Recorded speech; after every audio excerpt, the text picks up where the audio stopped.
And welcome to episode number 135, the Smoky Mountain Rewatch Along Project. This is podcasting the way it used to be and the way you like it. This show is a production of the Something Else Podcasting Network. And as I may have mentioned a second ago erroneously, it is episode number 135 of Smoky Mountain Wrestling from August 27, 1994, taped August 8th, 1994, from the Northwood High School in Saltville, Virginia. My name is Aria. And joining me, as always, is the Barry Windhams to my Harley Races. It's Trey. Trey, I hope you're less stuffy than I am. I am less stuffy than you. Yeah, we were talking right before we started, and I'm kind of nauseous, and you have the beginnings of a cold. So yeah, this might be one for the ages. This show could take 4 hours just to record, and I'm going to have to edit it afterwards to get it down to like 90 minutes just because there'll be a lot of breaks so we could be less sick. But yeah, as longtime listeners of this show will know, I get one cold a year, and it leads to fun shows like this where I get to mute myself a lot. But like I was telling Trey before we got on the air, this is not the worst of my cold yet. That's gonna probably be tomorrow or Thursday. That if we were to record that would be that episode that I do once a year where there's like long silent gaps in the show that I got to edit out afterwards because I press mute so I could hack up a lung. Um, so that would be if we recorded it tomorrow. Today I'm just nasally and hopefully I don't lose my voice because that's the other thing that's happened the last few years. I don't know why, but ever since I think it's been 2022 was the first time I lost my voice when I got sick, and it's happened almost every year since. So with your job, you can't even work through a cold at home. Yeah, that uh, yeah, it was last year. I mean, it was December 2024, but it's last winter. I lost my voice one day, so I didn't go to work at all. The next day, it had started to come back, so I tried to go to work, and I had to stop after a couple hours because I was just screaming just to be heard at a normal volume.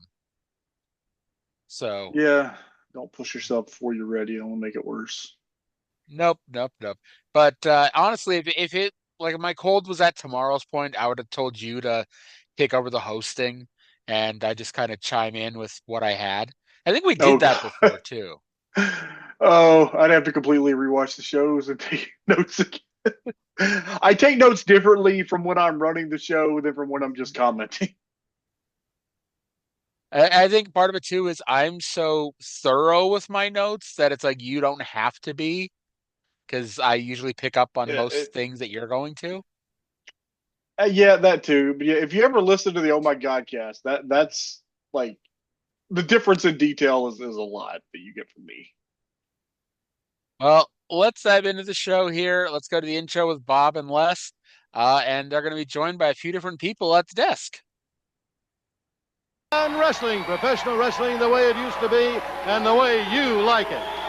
Hi, wrestling fans. Bob Caudle along with Les Thatcher. Another great hour of professional wrestling to come your way here this week on Smoky Mountain Wrestling. We're going to have a Smoky Mountain Wrestling title match.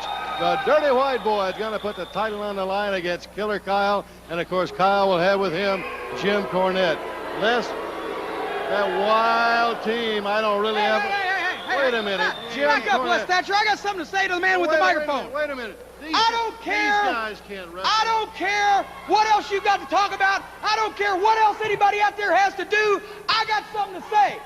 I think it is garbage that I have the finest tag team combination of professional wrestling standing here and can't get in the ring. Rock and Roll Express, you've got one fluke win over the Heavenly Bodies, and you've been riding that stipulation ever since. The Heavenly Bodies are barred. Can't wrestle in Smoky Mountain Wrestling because you know down deep in your heart, just like Bob Armstrong does. They didn't. Rock and Roll didn't. Oh, Smoky Mountain Wrestling did, but the Rock and Roll are behind it because they're scared. They're cowards. You know that the Bodies would beat you every single time you got in the ring. You know that you only got one fluke win, and if you would let us, I don't care if it's for the belts, I don't care if it's for a title, I don't care if it's sanctioned, if you'd let us one time get in the ring, Heavenly Bodies and Rock and Roll Express one more time, just so we can show everybody that the Bodies can beat the Rock and Roll. I know the Rock and Roll could let that happen. I know if they dropped their complaint, if they dropped their conspiracy against the Heavenly Bodies of Jim Cornette, that we would be allowed to wrestle again. So that's what I want to see here today. And if the Rock and Roll Express got a gut in their stinking body, they'll come out here and they will allow us to wrestle one time just to show them. Wait a minute. I think they got a little more. I think they got a little more than a gut in their body, Jim Cornette. Well, first of all, I'd like to say welcome back, boys. You put up the WWF trying to think that you're the best tag team in the world today, but look what's happening right here in Smoky Mountain Wrestling. You see, you want a match with us? Well, you see, it's been too many times, Jimmy Cornette, that people took kindness for a weakness. You see one thing, if you want a match with us, you got it. But first of all, there's going to be one stipulation. What? There'll be one stipulation.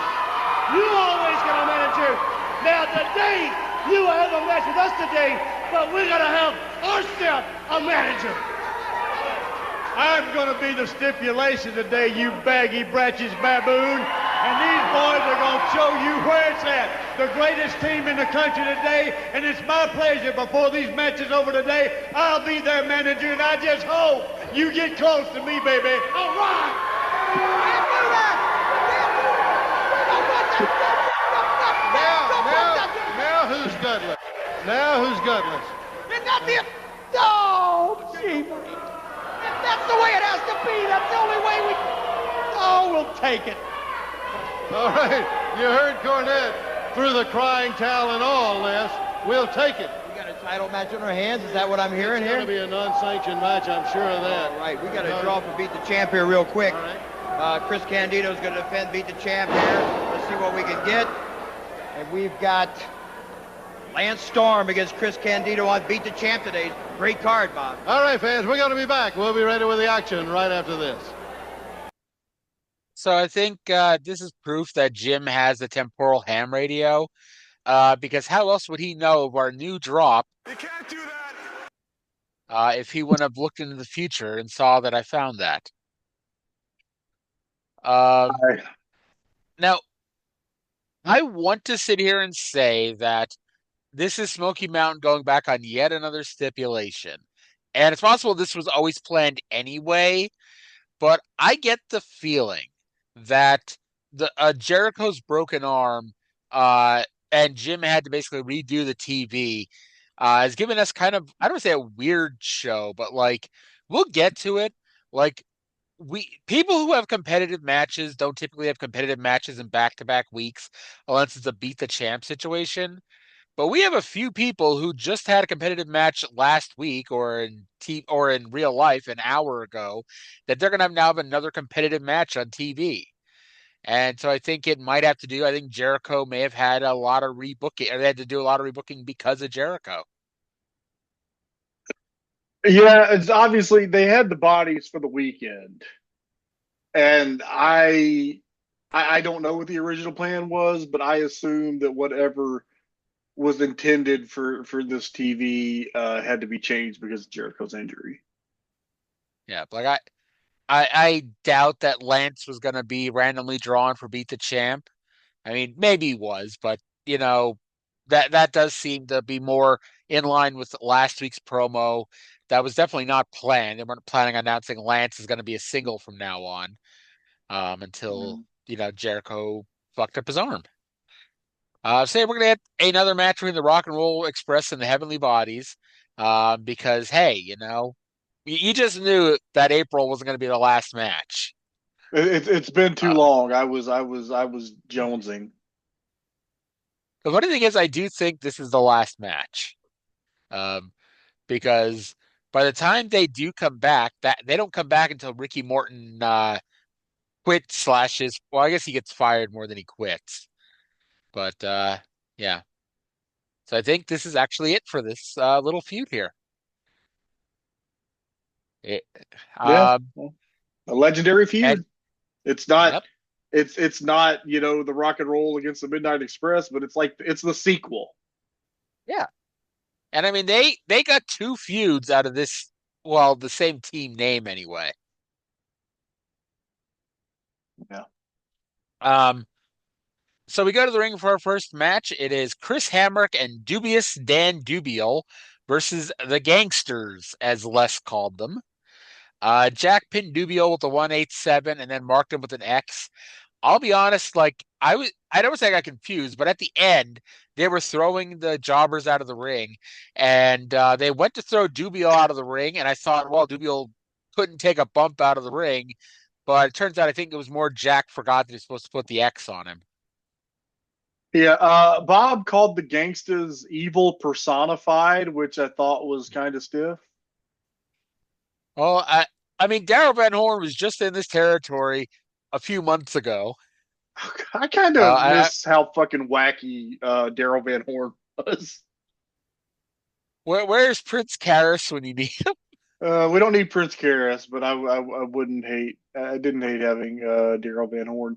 New Jack shirt, by the way. Did you notice New Jack's shirt? I didn't. I guess I'll see it there in a second. But what was his shirt? The front had a black and white image of the infamous white Bronco chase, and the back had a big black and white photo of O.J. Simpson and read "Pray for O.J." I do not remember him wearing that, but it wouldn't surprise me because OJ was allowed to sell merchandise and memorabilia while he was in jail. So it wouldn't surprise me if that was an official, quote unquote, official OJ Simpson licensed shirt. And I mean, it's the perfect shirt for New Jack to wear for the gimmick. Oh yeah, can you imagine? And I mean, they're here for a year. Can you imagine if he wears that shirt once the trial gets going? Because now it's just O.J. Simpson, famous football player, allegedly murdered his ex-wife and the fella she was banging. And but like, especially when that trial gets going, it is very heavily race related, and I feel like that would be more of the time to get Big'em heat, just by wearing an O.J. shirt. Yeah. Well, maybe we'll find out. Well, we will, because again, they're here for a year. But stupid fucking internet. Can you hear me, Trey? Yes, I can. Okay, I got a pop-up saying my internet connection is unstable. It's usually the sign that you can barely hear me. But before we tempt fate anymore, let's go to a promo by the Gangstas with Bob Caudle. All right, fans, here they are. As we say, the wildest, roughest, toughest, meanest group that we've seen in a long time. The Gangstas right here, but now you've gone to humiliating them with an X on the forehead after you beat them in the ring. Let me tell you something. For 400 years, my ancestors got humiliated. Chained in the bars of a slave ship, brought over here, built this stinking country, and now you want us to leave? Well, baby, there goes the neighborhood because we here, and let me tell you something, we just gonna stay whether you like it or not. You understand? Rock and Roll Express, you got to stop dodging us. You got to come in here one day and put your name on that dotted line. It don't matter what kind of match it is, just give us a match. Forget about a wrestling match. I want to fight. Wrestling, I done seen you beat the best. I done seen you beat the Midnight Expresses, the Dooms, the Road Warriors. But baby, you beat them wrestling. You ain't been in a street fight yet.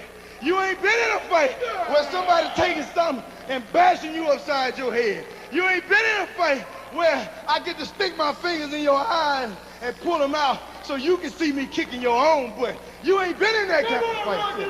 Sooner or later, you're going to have to stop running from us. You're going to have to stop running, and you're going to have to get when New Jack Emma stops. And I will show you, just like the rest of these geeks out here, when they buried that big, fat, greasy, stinking Elvis Presley, that's when rock and roll died. So rock and roll is dead now. Rap is in, rock and roll is out. So when you open your door and you hear your little kid listening to some rap, don't get mad at him. Just say, hey, explain it to him. New Jack is taking over. We coming for you. So, boy, you better watch your back. All right, then. There they are. And there they go. And I'm glad. We'll be back. That may be the most network-appropriate promo New Jack has cut so far. Fantastic as usual. 10 out of 10, no notes. I did notice the shirt that time, at least the front of it. And it was also like the most Mustafa has ever said on this show so far.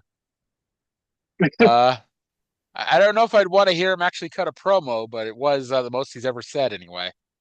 He's best just standing there looking menacing with his weird eyes. He does a great job of standing there looking menacing with weird eyes, you know? Mm-hmm. Stick to what you do best, Mustafa. Yeah.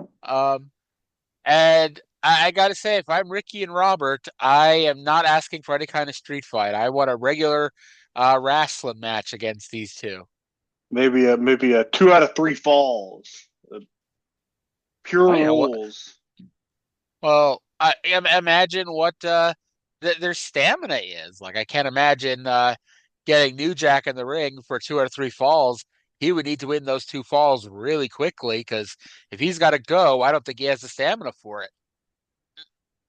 I am really curious about what the Rock and Roll can get out of the Gangstas in the ring. I know this is completely different, but did you ever see, I think it was WrestlePalooza 98 with Bam Bam Bigelow versus New Jack? No. That was an interesting match, but then I think that's the match, if I'm remembering it right, that New Jack got fucked up during the match, during a spot, and Bam Bam had to literally carry him to the ring to finish the match. Oh, Jesus. That was okay. that was the Shane Douglas Al Snow show, which sounds like that should be a pretty good little match. But that's when Shane's sinuses got all fucked up. And because this was Al's last night before going back to WWF, they couldn't put the belt on him. So they had to have Shane win and then not wrestle for like 6 months. Yeah, I remember that. It was like such a shitty match too. Like, Shane Douglas and Al Snow right now could have a better match than they did in a pay-per-view main event in 1998. Douglas ended up having a pretty crappy match with Taz when he finally dropped the title too. That was that match had been like kind of hyped up to me in some of the magazines and stuff before I saw it, and I was very disappointed when I saw it. They had a match on TV like a few weeks later that's better. That's on one of the ECW unreleased TVs. Oh yeah, the TV match was great. I don't remember the pay-per-view match being terrible. It's not it's not the fucking worst match you've ever seen or anything. It's just not, Shane was also not the same after that. Whatever the hell was wrong with him in 98.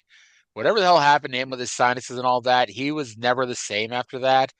Because there's a living dangerous. I'm sorry, go ahead. He fucked up his shoulder or arm or something sometime after that, didn't he? Because when he came there was a point in WCW in late '99 with the Revolution that he was in like an arm, not a cast, but a big fucking contraption. Yeah, I remember that.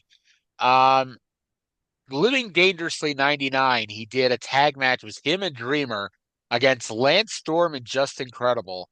And that is on the list of the worst matches you've ever seen talented wrestlers have. I've seen that show. I don't remember the match. That's for the best. But honestly, and my favorite Taz Shane Douglas match, and this is when I was watching as a kid every week, was their WrestlePalooza match when Taz challenged him for the TV title, and Shane said he had to beat him in 3 minutes or he had to leave ECW, and Taz beat him in like 2 minutes 45 seconds. No, I've never seen that either. You never saw that? I've read about it. I've got a. So that is my legitimate favorite hour of any wrestling show ever. Like, however long it went, it was about an hour. It started with the last Raven Dreamer match, and then that was the post match where after Dreamer finally beat Raven, he gets attacked by Jerry Lawler and Van Dam and Sabu, and then Taz walks out and clears the ring. They have the Taz Sabu rematch from Barely Legal. Sabu wins, and then Taz is still pissed off in the ring, and Shane Douglas is like, "Get your ass out of the ring! It's time for you to leave." And Taz is like, "Come down here and make my ass leave." And that's how they have that match. And then almost anticlimactically, the show ends with John Cronus versus the Dudleys for the tag title, because that's when Perry Saturn tore his ACL. And then Perry Saturn did an elbow drop from the top rope despite having a torn ACL, and the Eliminators retained. That sounds like a very hard booking choice. Sounds like what? Sounds like a very smart booking choice. I mean, hey, it was a great moment anyway. Anywho, Dirty White Boy versus Killer Kyle for the Smoky Mountain title. We've a special ring announcer for this one, and actually, I'm now by myself. Well, I'm gonna play the intro with Jim Cornette here while we wait for my co-host to return to the show. Let's go to that intro now. And this match is for the Smoky Mountain Wrestling Heavyweight. Shut up! This match presents the coward champion of Smoky Mountain Wrestling, the Dirty White Boy, against the baddest man in the world at 305 pounds from Hell's Kitchen, New York, Killer Kyle! Welcome back, Trey. I don't know what happened. That has never happened before. Zoom just decided to restart itself for no reason. Interesting. I was talking to you about Jim Cornette doing the intro, and suddenly you weren't there anymore. Like you did not approve of the intro, I guess. I did enjoy the intro. That was the Zoom didn't apparently. I was mad. Brian Matthews so unprofessional. Jim Cornette actually introduced both men, and Brian Matthews still insisted on introducing White Boy. Just very unprofessional. I was because all of a sudden out of the blue, Dirty White Boy keeps popping up on my YouTube to listen to. So I'm like, you know what? I don't remember the last time I heard that whole song. I just hear the first 30 seconds of it over and over again. But I turn it on. I'm like, after like 2 minutes, I'm like, okay, I think I'm ready to turn this song off now. That's one of my go-to karaoke like, songs. It's not a terrible song, just not like, I don't know, expect it to like kick up a little bit, and it never does. Wow. So this is where I note. Actually, one second. Oh yes. Since they showed what happened last week, this match really emphasized the time lapse since last week's show. Because last week the sun is shining through the windows. It looks like the middle of the day, and then it's like it's pitch black outside now. Yes. So you remember on the Tuesday show when I looked up if Ric Flair and Terry Gordy ever wrestled before or since in a one-on-one match? I do. I decided during this match that's when I had to look it up. I don't know why. Just like, a 3-minute match here between White Boy and Killer Kyle. I'm like, I need to go look up Ric Flair versus Terry Gordy some more. Look, this match was not Dean Malenko and Eddie Guerrero by any means, but it was a fun 4-minute brawl, I thought. Now, could Killer Kyle cut a better 3-minute promo than Dean Malenko? Have we ever heard Killer Kyle speak? No, there was a gimmick when the show first started that Bob Caudle kept trying to interview him, and he would just stand silently. They should have had Jim Cornette go and cut the promo for Dean Malenko. That would have been interesting, especially considering that the double cross that happens. Cornette would have been fucking pissed about being on that show.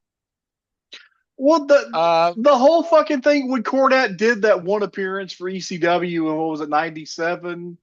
It's like in a favor to Candido. The whole reason he said was that he would do it if fucking Paul Lee would apologize to Dennis Coralluzzo over that shit. I guess technically he did, just that it never made it out. It didn't it didn't accomplish what he was hoping to get to. Exactly. So White Boy sidestepped a corner charge and pinned Kyle with a schoolboy. As soon as the bell rang, Bruiser Bedlam ran in for a 2-on-1. It's almost like he meant to break up the pinfall, but was a second too late. And then Tracy and Bullet Bob walked in for the save. And I wrote emphasis on walked in. And if I didn't know that nothing comes of this, I would think something's going to come of this. Actually, I didn't look to see if Tracy wrestles on this taping. Was he hurt? He was not dressed to wrestle, and Bob was, and it was really fucking weird. I don't even know if Bob wrestles on this taping. I just he was dressed to wrestle. Yeah, but I don't know if he actually does wrestle. But yeah, Tracy, I don't know, because they did, because like the Fire in the Mountain and Night of the Legends were Friday and Saturday. They did some shows on Sunday. They did 2 shows on Sunday. And then they did the TV taping on Monday. Yeah. It's possible Tracy got hurt. Yeah, maybe. Okay, this is stupid. This is really annoying. I keep just typing cagematch.com and then my browser just does nothing. And I'm like, what the fuck is wrong with you? When I stare at it for like 30 seconds and then I go, oh, it's cagematch.net.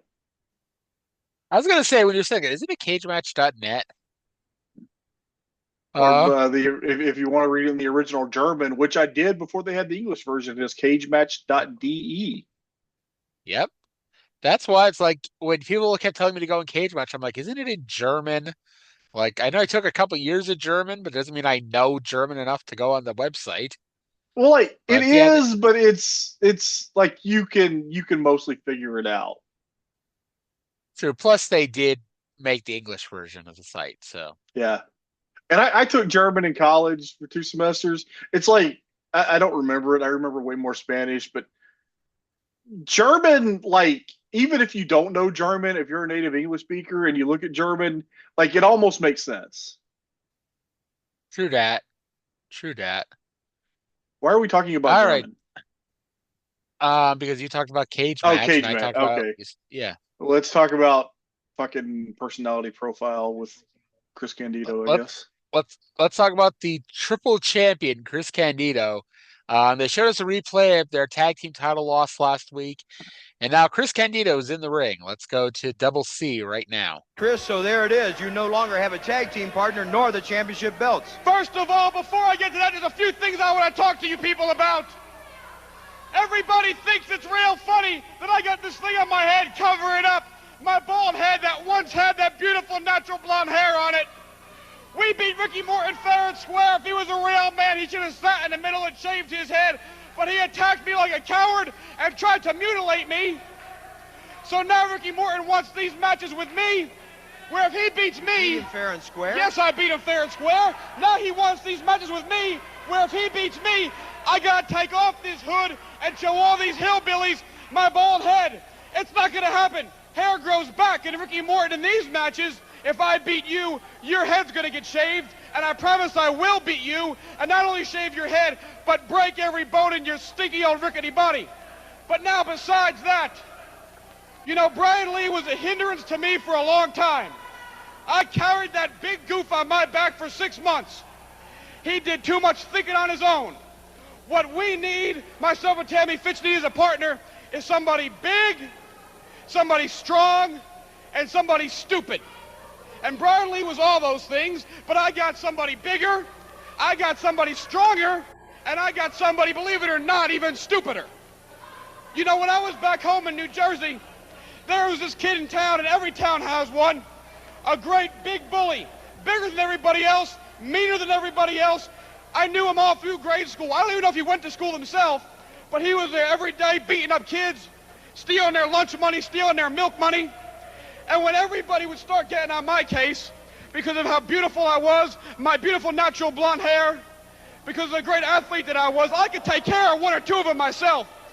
But when a whole bunch would jump on me for the price of maybe a half a peanut butter and jelly sandwich, this guy would come out and he would take each and every one of them out just for fun and a little bite to eat. And I kept in touch with this fella, and I went back home recently to beautiful tropical New Jersey, and I walked around the alleys of Asbury Park, and I found my buddy. I found my friend, and I want Miss Tammy Fitch to bring him out right now, Tammy's new pet, and my longtime buddy, a stupid idiot and a goof, but a guy strong as 10 men, mean as 20 men, but not a lick of sense in his head. I want to introduce you people to my good buddy, a complete moron, but the toughest guy you'll ever meet. I'm talking about Boo Radley. This is your new tag team That's partner? him. Boo Radley is the meanest man you ever met in your entire life. And Tammy Fitch is now his master. He is Tammy Fitch's pet, and he does whatever we say, whatever Tammy says. And with him as my new tag team partner, we are going to have back the Smoky Mountain Tag Team Championship. And Brian Lee, don't get in my way. I'm done, Les Thatcher. Chris, I don't think you'll have to worry about him thinking for himself. And there you have it. Miss Tammy, the new tag team partner, apparently her pet, Boo Radley. That's been our personality profile for today.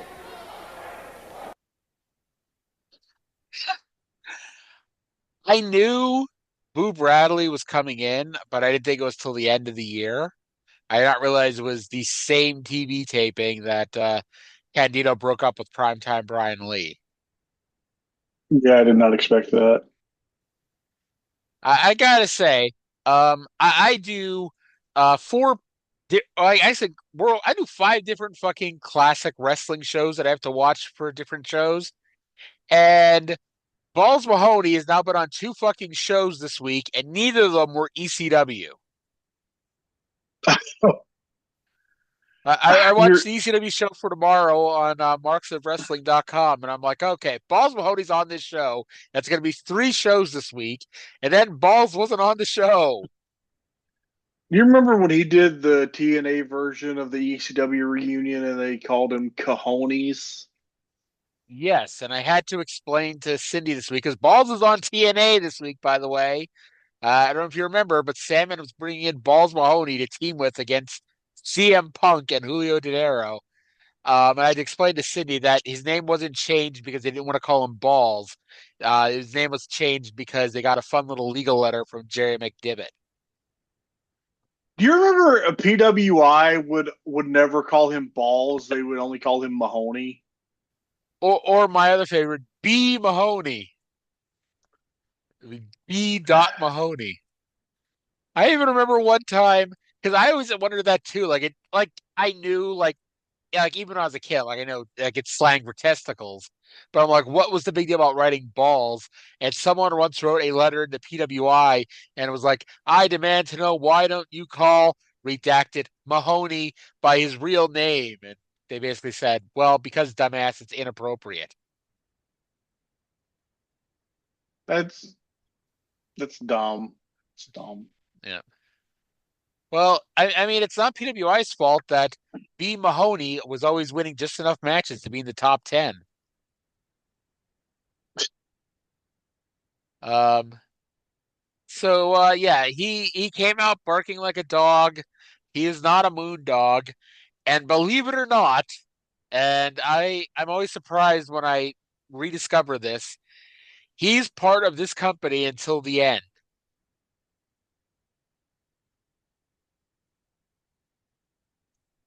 I'm sorry. I think I just knocked over Trey from shock. I'm sorry, you broke me. What did you say? Boo Radley is going to be on this show until the end. Well, that's delightful. Did you ever have occasion to read To Kill a Mockingbird? I did. I'm sure I was in 10th grade. I might have been in 11th grade, but yeah. I'm still annoyed because it didn't teach me anything useful about killing mockingbirds. But I did find out what a chifforobe was. That is the only reason that I know that word. I think that's the only reason that anybody our generation knows that word. I mean, is there a reason why anybody ever knows that word? Like, I've never heard anybody ever say the word chifforobe except for on To Kill a Mockingbird. Oh Lord. But just to confirm, in case my nasaliness is throwing you off, it is not Boo Radley that is now teaming with Chris Candido. It's Boo Bradley with a B. I would really like to know who had just read To Kill a Mockingbird and came up with that name. I mean, I don't know what did he wrestle as? Because I'm assuming, like, obviously this isn't his first matches ever, but like I'm assuming he was wrestling on New Jersey Independence. Well, Like let's I don't know find what. out. Yeah, Balls what wasn't it? Mahoney. Wasn't it good old B Mahoney that Joey Styles used to say was an amateur wrestling champion until he got banned or something? For punching out a referee, yes. Uh, Yes. see, he challenged the Spider for Chris Candido's WWA World Heavyweight title as a Buddha Singh.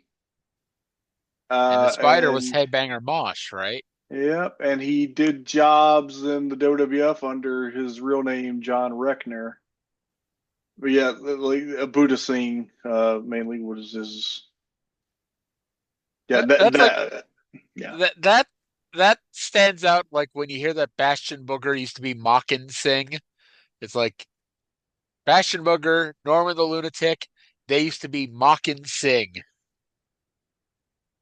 Yeah, it's very strange.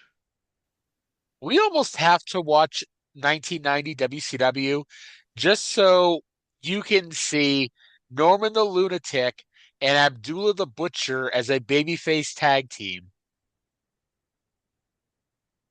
That sounds fucking amazing. And they were in an informal three-person stable with captain of the boat, Mike Rotundo.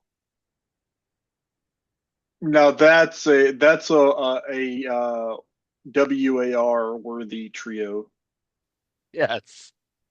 I shockingly, it did not last that long. Abby did not stick around very long. Oh Darn. Lord. So Beat the Champ television champion Chris Candido with Tammy Fitch versus Thrillseeker Lance Storm with Chris Jericho. He is now specifically Thrillseeker Lance Storm. What a wild coincidence that last week Lance said he'd wrestle as a single, and this week he gets a TV title match. Now, keep in mind, I really only know this because I complained about this last week. Les on this show. Did you write? Did you hear Les? Did you hear Bob? What they said? What did they say? They said that this is Candido's second title defense as the TV champion. See, they keep doing that because they did it with fucking Tracy Smothers too. Because he completed the 5 when he only defended the title 4 times. So it's even worse than that because he said, this is what Les said, and I wish I would have timestamped this, that if Candido wins here and he wins 2 more matches, that's 5. I'm already fucking irritated. I'd have been more irritated if he won. So I'd like to see how the hell they got around this. But yeah, 2 plus 2 is 4, not 5 less. I think Beat the Champ has officially jumped the shark. Yeah, it doesn't last. I know it doesn't last until the end. I'm not sure how long it lasts. I think it goes till May. I would say May or June. So Chris Candido and Lance Storm, I don't want to alarm anybody, but these two have really good matches together, and this was a preview of what you're going to see in ECW in a few years. Boo Radley came out to go after Jericho, which distracted Mark Curtis. So primetime Brian Lee ran out and heaved Candido halfway across the ring, and Lance won with the top rope splash. Lance Storm, your new Beat the Champ television champion. My only complaint about this is that I would have liked more of it. You wonder if I asked Lance in the Observer chat if he remembers receiving the Beat the Champ fax machine, if he well he wouldn't understand that part. You think he'd understand the whole fax machine thing? Probably not. Probably not. I bet Lance has never bothered to learn about the fax machine thing. I like to think Lance never committed Tim Horner to memory, even though they were in the territory together for a few months. Were they not? They weren't there at the same time for very long, were they? Well, they came in and well, he was standing behind them in the fucking contract. Oh, that's signing. right. Oh, I forgot about that. I don't know what I was just watching, but I was just watching something where they were showing the still from that contract signing where Horner is just staring at the back of their heads.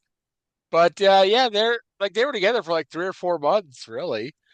But let's go down to primetime Brian Lee, who, just as a spoiler alert for later, he is not having a very good weekend. But let's go to Brian Lee for his thoughts on what he just did to Chris Candido. All right, fans, with us right now, big prime time, Brian Lee. Would you call that revenge? You know, Bob, you haven't even seen revenge. You know, Chris Candido, Tammy Fitch, you come out here and talk the talk, but now you're going to have to walk the walk. Because primetime took you where you are. Chris, I was with Tammy way below before you came along, buddy. And then you got on my coattail and you rode me like a little hamster, little midget you are. Now, big primetime, 6'8", who's never late, you're going to have to handle him, and you haven't seen the last of primetime. All right, the words right out of the mouth of primetime Brian Lee. Fans, don't go away. We really got something to send your way right after this. Man, we're back to primetime Brian Lee cutting babyface promos. You started when he turned heel, right? Or were you here before that? He was still feuding with Kevin Sullivan when I started. Okay. Yeah. He is let's just say not the greatest babyface promo in the lot. And it's like it's amazing because when this promotion started, the 3 top babyfaces cutting promos on the shows every week were him, Horner, and Robert Gibson. You know, having seen the fake Undertaker and Brian Lee at ECW and fucking Chains and a little bit of the New Church and TNA, I think like heel Brian Lee, SMW Brian Lee was the best Brian Lee. Oh, I would agree with that. And he's definitely one of those guys that looks like somebody you could make money with, but just he didn't have it. He didn't have the wrestling talent and he didn't have the charisma to make up for the lack of the wrestling talent. I only wish, and I think we talked about this a few weeks ago, I wish the Vault would find those original Undertaker promos before they dubbed over with the real Undertaker's voice, because apparently the live crowd shit on it because it was very obvious it wasn't him. Oh, I WWE Vault people, if you're watching, listening, which why wouldn't you be? Exactly. You know, I'm sure they listen every week, and I'm sure, like, you know, by the end of this week, I'll have a message in my YouTube DMs from the WWE Vault channel telling me about the best brand of Robitussin to get. Do YouTube even still have DMs? I remember they used to. I don't think I've never received a DM on YouTube. It was many, many moons ago. But I don't know. So anyway, Primetime Riley, by the way, spent the whole promo hitching up his britches. I don't know what was up with his pants, but he kept adjusting those damn things. Apparently, he was the real Mr. Saggy Britches or whatever Bob Armstrong called Cornette. This was another example of why this was a weird show. Like normally we get like 10 promos by Jim Cornette, Bob Armstrong, Tracy Smothers, Dirty White Boy. We get everybody who can cut a promo on the show cutting a 3-minute promo, and then we get like 10 minutes of wrestling. We did not get that this week. So it was kind of weird. Yeah. Heavenly Bodies with Jim Cornette versus the Rock and Roll Express with Bullet Bob Armstrong. I feel like I've seen this match before. A couple times. I I'll, feel like I saw it at I'll, Survivor Series one time. I think I saw a version of it at Super Brawl one time. Yep, 3/4 of it. Yep. I will say this whole Smoky Mountain not having a commissioner thing, Bullet Bob Armstrong blatantly taking advantage because he does not have a manager's license. He should not be allowed at ringside, you know. Well, this was the stipulation that Cornette agreed to. He wasn't happy about it, but that was the only way they could get the match. I guess. Well, these four wrestled like a match like four people have wrestled each other a few hundred times. And this is right noted. This is the time I noted that this show's been really different. Unless you're in Beat the Champ, we rarely see multiple instances where you have where you have competitive matches on back-to-back weeks. But now we've seen both the Rock and Rolls and the White Boy doing somewhat lengthy competitive matches now on 2 straight episodes. Um, Despite that, the more things change, the more they stay the same. Heat on Morton, Gibson hot tag, Cornette yanked Mark Curtis out of the ring. So Bull Bob KO'd Jim and then threw Mark Curtis right back in the ring. Poor Mark Curtis. What the hell did he ever do? And then both Ricky and Robert pinned both Jimmy and Tommy with cross bodies. For what really is a lose leaves town for a year match, I would say this is a pretty good little match. This is what I teased on Tuesday that I was going to complain about today. I have a huge pet peeve. Unless it's a tornado match where everyone is legal, the referee should not count a double pin in a tag team match. They should only count the legal pin. Yep. And hey, that's what I was whining about the other day when it was the Rock and Rolls and the Guerreros, where Ricky and Robert were covering them both one after another. And it's like one of those should not be counting. It brings joy to my heart whenever they do a fucking spot and a guy goes for the pin and the referee is tell him, no, you're not legal, or he's not legal.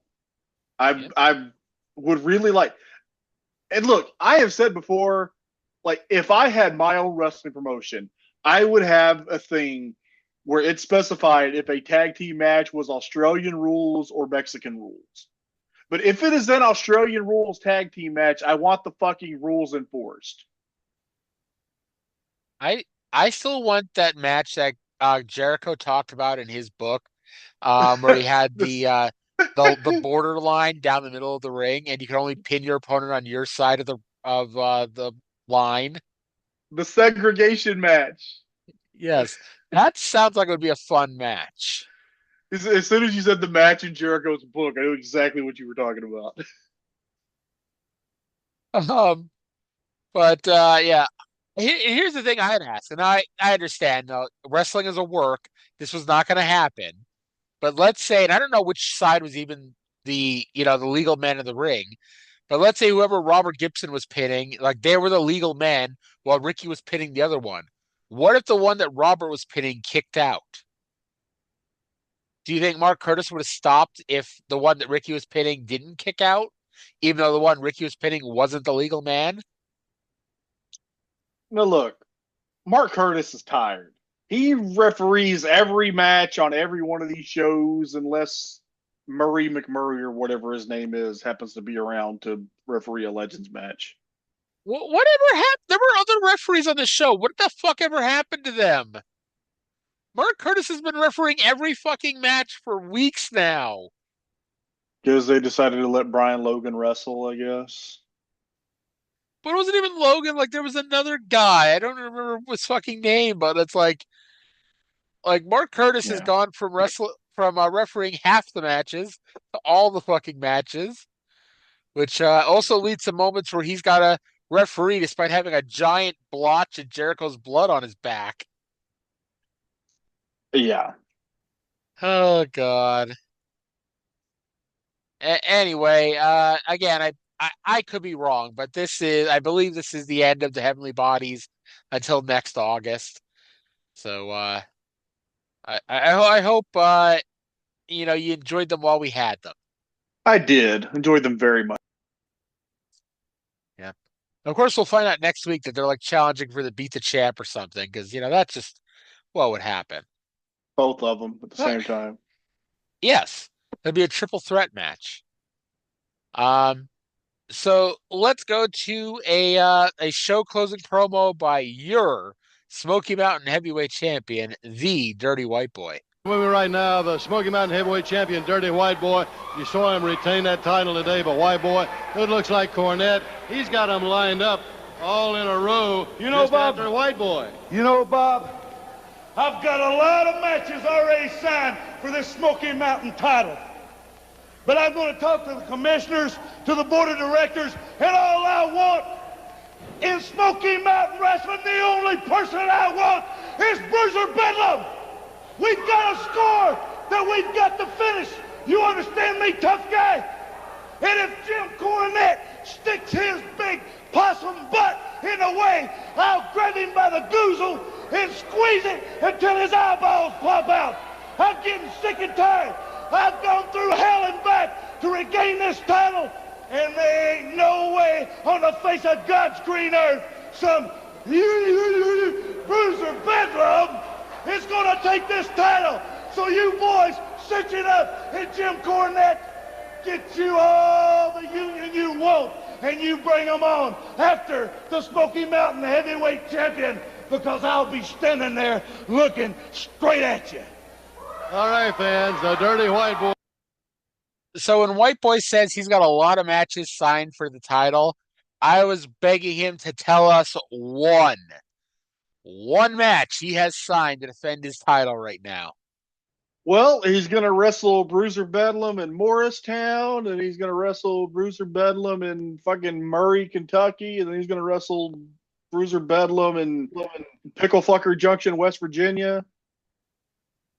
Which would not shock me if that's the real name of a town in West Virginia either. Should be. Yes.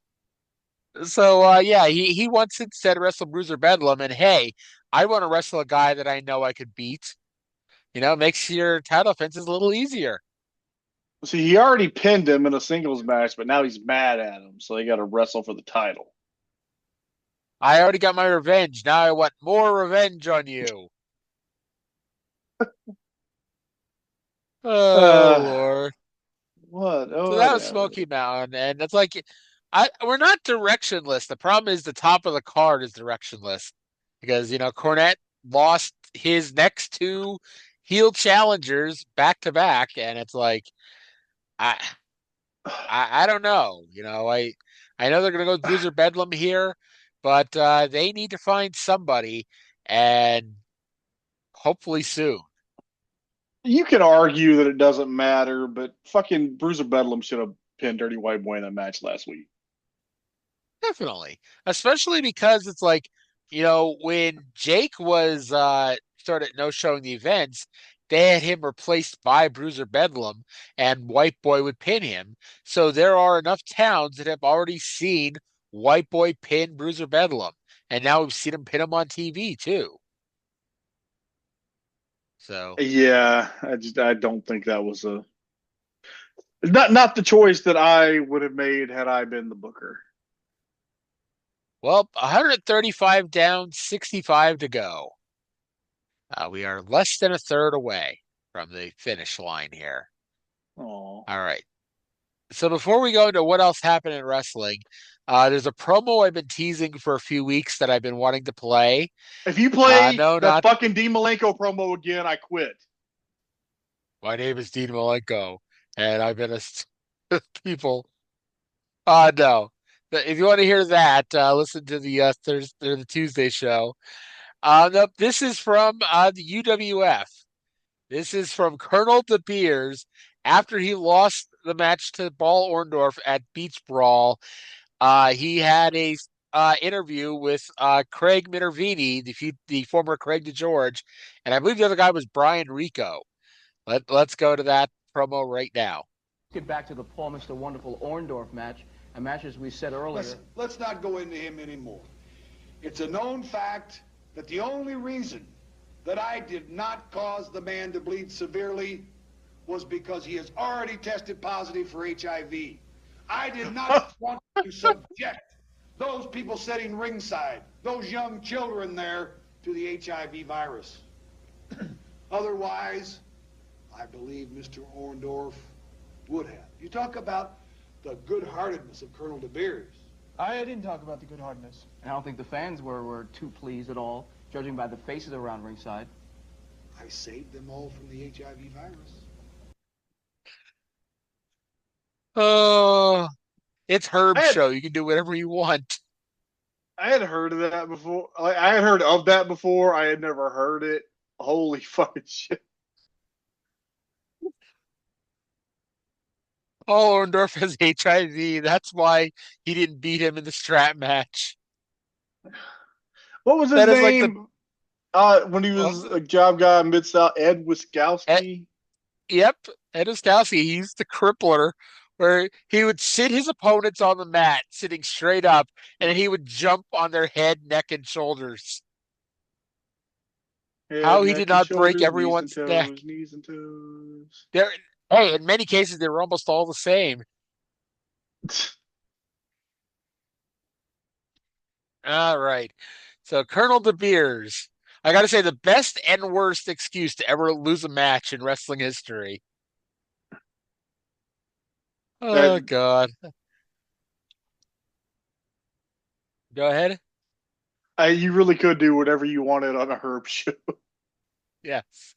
Like losing a lumberjack match by countout.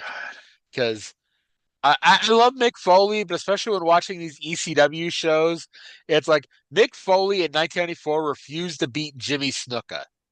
Like, I get that he's your idol, Mick, but this is not, the Jimmy Snuka of 1984 at the UWF Blackjack Brawl. When we get to the point where we run out of UWF, like watch UWF, that's what we should watch. We should watch UWF Fury Hour. Oh God. You just want me to quit doing this podcast. There's easier ways to do that. I'm trying to see if I can break you the hard way, because that's more entertaining for me. I think Cindy's close to it by insisting that we watch Impact. God. All right. So what else is happening in wrestling? All right. So WWF held their SummerSlam show featuring the WWF's second ever 5-star match. WCW held the Clash of the Champions featuring the most watched match in cable television history up to this point. However, neither is the lead story, at least the lead stories that I'm going to recap here. And so for the lead story, let's go to the microphone. From the Harley Races to the Barry Windhams to the Ric Flairs. This is it tonight, Dad. God, that's beautiful. And Rick Steamboat. And they can all kiss my ass. What in the hell is he doing? Yep. Shane Douglas threw down the NWA title this week after winning the title tournament at the ECW Arena, beating Too Cold Scorpio in the finals. Okay. I think I may have asked you about this on the podcast a long time ago. Do you remember what they did on the first MLW show, like in the original MLW run?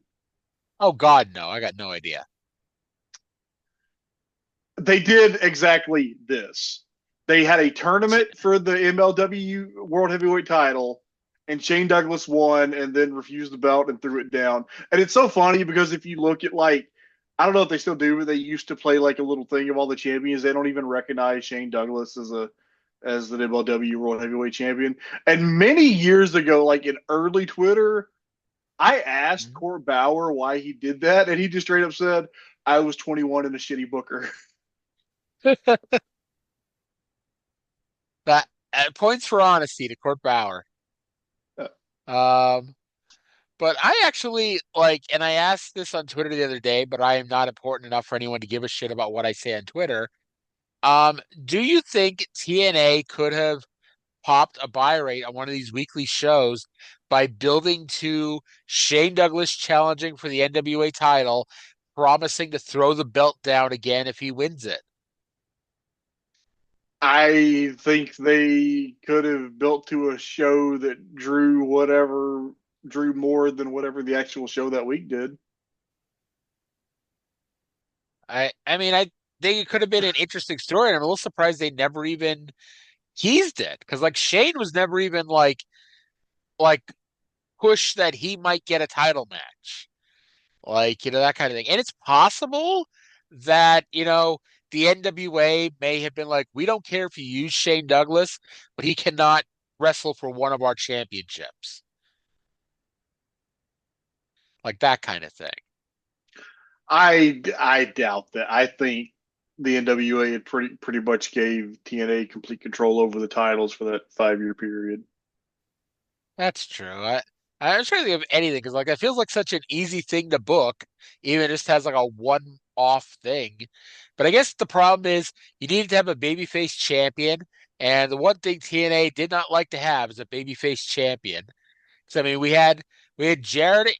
Jarrett won the title as a heel, and he turned babyface during the reign, and then he lost the title to AJ, who was a heel, and then Jarrett turned heel when he won the belt back from AJ.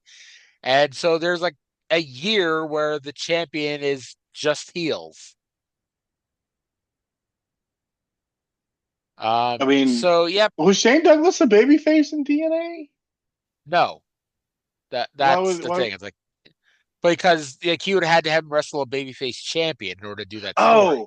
Oh, okay. Okay. I'm sorry. I brain fart. Yeah. It's all good. Um, so yep, in one fell swoop, Shane Douglas went from being the Eastern Championship Wrestling Heavyweight Champion to the Extreme Championship Wrestling World Heavyweight Champion. And even to the very end, Heyman fucked with Coraluzzo because it's like, as people seem to remember, because it was on the Rise and Fall of ECW DVD, they got Dennis Coraluzzo to cut a promo on for ECW television saying that Shane Douglas has to defend the NWA title. He is the champion. He has to do what Coraluzzo says. And then the final step of the double cross. Todd Gordon going on TV and saying that he folded NWA Eastern Championship Wrestling and now it's Extreme Championship Wrestling. And I talked to Shane Douglas about this once, and I'm curious. It's like, this could have backfired against him too. Because ECW, like, yeah, ECW is stronger than the NWA at this point, but that just means that, like, a shot in the foot is better than a shot in the head. It's not like ECW was not ECW yet. Like Shane could have done this and really fucked himself over with indie bookings if this ECW thing wouldn't have worked out. Um, and he's like, yeah, like it was a risk. Yeah, that's the gamble you take, but I don't know, worked out okay. Yeah, it did. So I mean, at the end of the day, Shane was still talented enough that like if he did have to leave ECW for whatever reason, he could have easily gotten his job back in either WWF or WCW. And as we'll see, he goes to the WWF in a few months. Yeah, and it goes to WCW a few years after that. Yep. So 4,126,000 homes viewed the first ever nationally televised Hulk Hogan versus Ric Flair match. Now, the record will, of course, be broken approximately 500 times between 1997 and 2007. And that's probably not that much of an exaggeration, although after 2001, it's more about how the cable industry grew more than the WWE putting on a great product. But Clash of the Champions, Hogan Flair, not without its controversy. The original booking, and we'll get to how they struggle because they changed the booking here because that didn't work for me, brother. But the original booking of this show was that a masked man would be the Jeff Gillooly to Hulk Hogan's Nancy Kerrigan, and the ensuing knee injury would lead to Flair winning the belt back, leading to the rubber match at Halloween Havoc in a cage. However, that didn't work for me, brother, And Hogan did everything we just mentioned except the part about him losing the belt. Instead, he lost via countout and kept the belt. And then they had to do the retirement stipulation at Halloween Havoc and then have Flair on the shelf for fucking 8 months or whatever it was. To pop a house and a buy rate. Because, yeah, this one booking decision fucked up that feud something fierce. And also fucked up Flair's relationship with Hogan, too, because we'll get to it, but like one of the reasons why Flair loses his job as the booker is because in a few months when he does come back from his retirement, uh they wanted him to lose again, and he was basically like, fuck no, I'm winning this match. And he got fired as a booker because of it. That was the Savage match at Great American Bash, right? Yeah, because he was supposed to get beat. He was not only supposed to get beat by Savage, but also his Angelo Poffo was supposed to beat him up too, or some shit like that. Yeah. By the way, also on that show, Lord Steven Regal versus Antonio Inoki, which is like one of those, wow, that was a match that happened matches. And what is considered the last match of Ricky Steamboat's career when he beat Steve Austin for the U.S. title. As we mentioned at least a few weeks ago, this was not his actual last match, but because he actually gets injured on a house show a couple days later, that doesn't count. Like how Edge's last match was at WrestleMania and not the 10-man tag on Raw the next night or the dark match on Raw next night, because no one saw that, it doesn't count. Mm-hmm. I'm aware of how it works. And then the WWF held SummerSlam 94, where they back to back put on one of their all-time best matches ever, followed by one of their all-time worst matches ever. First, Bret Hart defeated Owen Hart to retain the WWF title in a cage match that Dave rated 5 stars, only the second WWF match to ever be 5 stars after the Shawn Razor ladder match. And that was followed by The Undertaker versus The Undertaker, a match so bad that Vince threw out all the plans he had for the feud to continue. And the weird part about that is if you go back and watch that match, it was a clean, decisive win for The Undertaker. It's like, how could they possibly have kept that going? Like, even if the match did suck. They could have had, I don't know, they could have had another Undertaker. They could have had a fake. They could have had The Undertaker become the fake Undertaker. Well, they were supposed to do the casket match at Survivor Series that ends up being Yokozuna. But instead, Brian Lee lost his job in one night. This was the debut of the Black and Purple Undertaker, which I still contend to this day was his best look. I agree. All right. So that's it. By the way, can you remember one other match from that show? Hold on. Razor Ramon beat Diesel to win back the Intercontinental title? He did. You remember? Oh, I don't know if I'd be shocked, but do you remember who's in Razor Ramon's corner? I should. I don't. It's on the tip of my tongue. It's a former Chicago Bear because they're in Chicago. The only Chicago Bear that I know is Steve McMichael. He was a Chicago Bear, but no, it was Walter Payton. Oh. Yes. I'd say the funny thing is I was also stalling because I wanted to say Refrigerator Perry, but I knew it wasn't Refrigerator Perry. No, he was in the WrestleMania 2 Battle Royal. He was. Indeed, he was. Also, that show was supposed to have the Head Triggers defending the tag titles against Bam Bam Bigelow and IRS, but they lost the tag titles the day before to Shawn and Diesel. At a house show. Yep. And yeah. And this was also the return of the British Bulldog officially because he was sitting in the crowd because they had all the Hart family sitting in the crowd for the Bret Owen match. And British Bulldog was there, of course, with Diana. And after the match ended, Neidhart was supposed to clothesline Bulldog over the railing, which he did, but Bulldog and Diana went into business for themselves, and so Bulldog pulled Diana over with him and got they got a bunch of heat for that one. Of every escape the cage match that I've ever seen, that's the one that I dislike the least. Again, it's like we talked about this the other day, but it's like because that was the cage match when I was a kid. It was the big blue bar cage, and you won by running away. So it's like because that was my cage match. I never had an issue with it until it got beaten to my head years later that real men cage matches don't have the people run away. It's just dumb. It's dumb to have like a grudge match feud ender where the goal is to run away. How about Jeff Jarrett versus Mabel? Oh God, was that on SummerSlam It '94? was. It was the match immediately before Brett and Owen. Do you think that that was a better or worse experience for Jeff than getting roundhouse kicked by Chuck Norris during the casket match at Survivor Series? That was probably a more profitable moment. And plus, Jarrett took the bump of the year too. Like, he was like, I'm gonna take this bump, but I'm gonna make it memorable. Because like I don't know this. I don't think I ever heard anybody say this, but like, because like if you remember, like Bundy came down, I think Bam Bam came down, and like they just glared at Chuck Norris, and it's like Jarrett then came down and was like, oh, I don't give a fuck. I'm gonna walk right up to this guy and then get kicked in the face.